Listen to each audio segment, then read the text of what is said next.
How to open Snaps on PC. Hey everybody, welcome back to our channel. In this video, I'm going to guide you through the steps on how you can open up Snaps on PC, so make sure to watch the video till the end.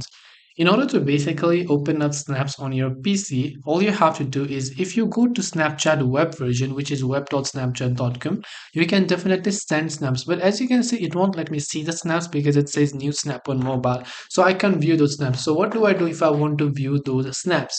Well, to view those snaps, what I have to do is all I need to do is download BlueStacks, which is an Android emulator, which will help you emulate Android apps on your PC. So your computer will think that it is an Android and then it will let you run those apps. So download BlueStacks and open BlueStacks. When you open BlueStacks, by default, you will see this type of interface where you have to simply go to Google Play option. In the search bar, just type in Snapchat and search for Snapchat app. Then you'll find Snapchat, then click on Play on App Player. As you do that, you'll see the Snapchat application load up here. Just go ahead and now log into your Snapchat account, and then you will be able to log in and view those snaps on your PC. This way you can open snaps on PC. Hope this video was helpful. If you have got any questions, feel free to leave them down below.